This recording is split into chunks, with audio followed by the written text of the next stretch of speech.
अगर आप जेन्युइनली अपनी फाइनेंशियल अंडरस्टैंडिंग इंप्रूव करना चाहते हो और बिना हाइप के रियल नॉलेज चाहते हो, तो आप बिल्कुल सही जगह आए हो।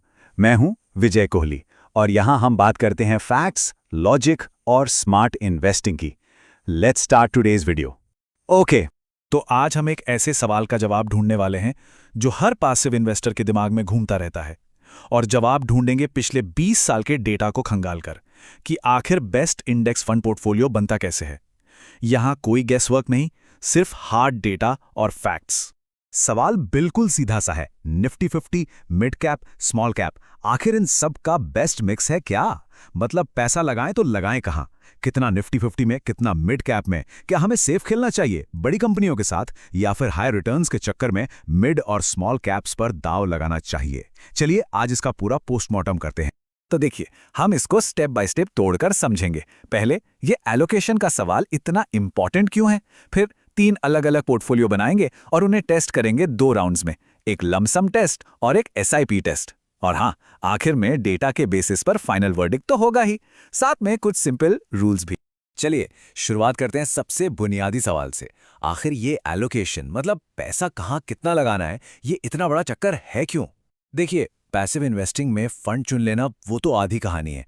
असली खेल तो इस बात का है कि आप अपना पैसा उन फंड्स में बांटते कैसे हो, क्योंकि यही एक चीज है जो आपके लॉन्ग टर्म रिटर्न्स और हाँ, रिस्क को भी डिसाइड करती है। तो इस पूरे एनालिसिस के जो मेन हीरो हैं वो हैं ये 4 इंडेक्स, निफ्टी 50 और निफ्टी नेक्स्ट 50, यानी देश की टॉप 100 बड़ी स्टेबल कंपनियां। इनको हम कहते हैं लार्ज कैप्स। फिर आते हैं निफ्टी मिड कैप 150 और निफ्टी स्मॉल कैप 250, यानी ऐसी कंपनियां जिनमें ग्रोथ पोटेंशियल ज्यादा है। तो हम जो भी पोर्टफोलियो बनाएंगे वो इन्हीं 4 के मिक्स से बनेगा। ओके, तो इस पजल को सॉल्व करने के लिए हमने 3 अलग अलग टीम्स बनाई हैं, मतलब 3 अलग अलग पोर्टफोलियो। गोल सबका एक ही है, लॉन्ग टर्म में पैसा बनाना। लेकिन इन तीनों के खेलने का स्टाइल, रिस्क लेने का तरीका बिल्कुल अलग है। चलिए मिलते हैं अपनी 3 टीम से। पहला कंटेंडर है द एग्रेसिव पोर्टफोलियो। इसका फंडा क्लियर है, हाई रिस्क हाई रिटर्न। ये T20 मैच की तरह खेलता है। देखिए, 70% पैसा मिड और स्मॉल कैप्स में लगाया, यानी उन प्लेयर्स पर जो छक्के छक्के मार सकते हैं, और सिर्फ 30% लार्ज कैप्स में, यानी आराम से खेलने वाले डिफेंसिव प्लेयर्स पर। ये उन लोगों के लिए है जिनको फास्ट ग्रोथ चाहिए और मार्केट के उतार चढ़ाव से डर नहीं लगता। Next up, the balanced portfolio. इसका अप्रोच बहुत सिंपल और वेल बैलेंस्ड है। सबको बराबर का मौका दो। यहां पैसा चारों इंडाइसेस में, Nifty 50, next 50, mid cap, small cap, सब में 25-25% बराबर लगा दिया। मतलब किसी एक पर ज्यादा भरोसा नहीं, सबको साथ लेकर चलना है। ये डाइवर्सिफिकेशन का टेक्स्ट बुक एग्जाम्पल। और आखिर में है द कंजर्वेटिव पोर्टफोलियो। ये एग्रेसिव का बिल्कुल उल्टा है। इसका फोकस टेस्ट मैच की तरह विकेट बचाने पर ज्यादा है। 70% पैसा लार्ज कैप्स में, यानी निफ्टी 50 और नेक्स्ट 50 की मजबूत स्टेबल कंपनियों में, और सिर्फ 30% मिड और स्मॉल कैप्स में। इसका मेन काम है स्टेबिलिटी देना और कैपिटल को प्रोटेक्ट करना। तो चलिए बैटल शुरू करते हैं। Round 1, the lump sum test. मान लीजिए साल 2005 में किसी ने इन तीनों पोर्टफोलियोज में 1-1 लाख रुपए लगा दिए और फिर 20 साल तक भूल गए। तो आज 2025 में किसके पास कितना पैसा होता? Let's find out. And the results are in. देखिए, जैसा सोचा था, रेस में सबसे आगे निकला एग्रेसिव पोर्टफोलियो। 1 लाख के 19 लाख बनाए, बैलेंस्ड ने बनाए 18.5 लाख और कंजर्वेटिव ने 17.7 लाख। तो पहली नजर में तो लगता है अरे वाह, एग्रेसिव जीत गया, गेम ओवर। लेकिन रुकिए जरा, पिक्चर अभी बाकी है। अब यहां थोड़ा गौर कीजिए। ये जो जीत है एग्रेसिव पोर्टफोलियो की, उसका मार्जिन देखिए। बैलेंस से सिर्फ 3.3% आगे है और कंजर्वेटिव से 7.4%। मतलब 20 साल इंतजार करने के बाद इतना सा फर्क। ये उतना बड़ा गेम चेंजर नहीं है जितना लग रहा था। इंटरेस्टिंग। और अब आती है कहानी का सबसे इंपॉर्टेंट हिस्सा, रिस्क।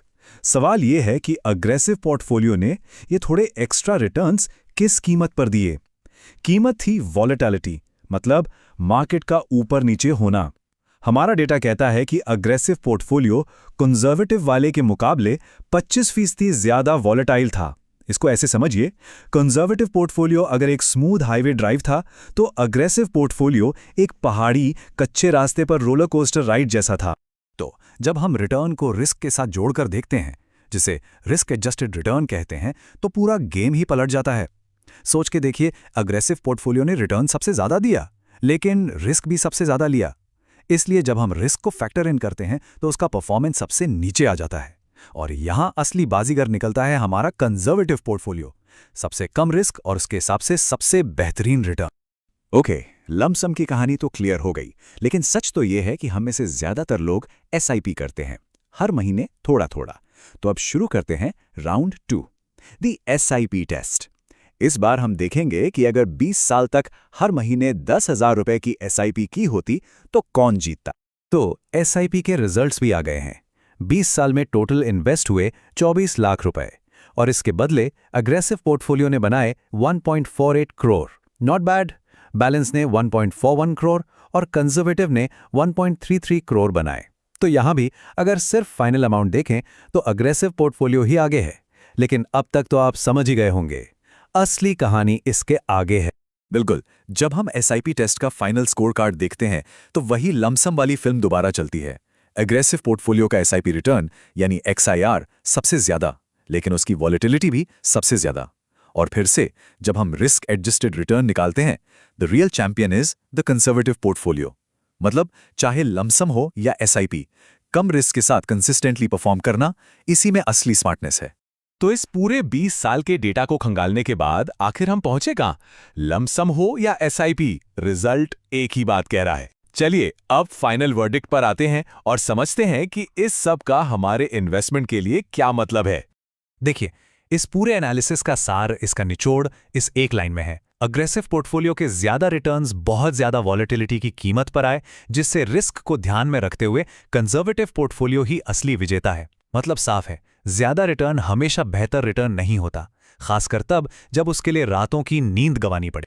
तो इस सब से हम अपने लिए कुछ सिंपल रूल्स बना सकते हैं। नंबर 1, सिर्फ हाई रिटर्न्स के लालच में मिड और स्मॉल कैप्स में अंधाधुंध पैसा मत डालिए। नंबर 2, अगर हाई रिटर्न्स के पीछे जाना ही है तो मार्केट के झटकों के लिए भी तैयार रहिए, पेशेंस रखना पड़ेगा। नंबर 3, अपने पोर्टफोलियो में सभी मार्केट कैप्स को जगह दीजिए, क्योंकि हर किसी का दिन आता है। और नंबर 4, सबसे इंपॉर्टेंट, डिसिप्लिन के साथ टाइम टू टाइम अपने पोर्टफोलियो को रीबैलेंस जरूर कीजिए। और जाते जाते मैं ये एक सवाल सबके लिए छोड़ रहा हूं, इस पर जरूर सोचना, क्या सिर्फ 1% एक्स्ट्रा रिटर्न के लिए 25% ज्यादा रिस्क लेना, क्या यह सौदा आखिर में फायदेमंद है? इसका जवाब हर इन्वेस्टर के लिए अलग है। अपने लिए इसका जवाब ढूंढिए और आपको अपनी परफेक्ट इन्वेस्टमेंट स्ट्रैटेजी मिल जाएगी। अगर आपको ये वीडियो वैल्यू एडेड लगी हो तो लाइक जरूर करना, क्योंकि आपका एक लाइक मुझे मोटिवेट करता है और भी इन्फॉर्मेटिव वीडियोस बनाने के लिए। वाह! कमेंट में बताओ आपकी क्या राय है। वीडियो को अपने दोस्तों के साथ शेयर करो और ऐसे ही फाइनेंस और मार्केट से जुड़े कंटेंट के लिए चैनल को सब्सक्राइब करना मत भूलना। Thanks for watching. मिलते हैं नेक्स्ट वीडियो में, तब तक स्मार्ट रहो, इन्वेस्ट स्मार्ट, रॉकेट।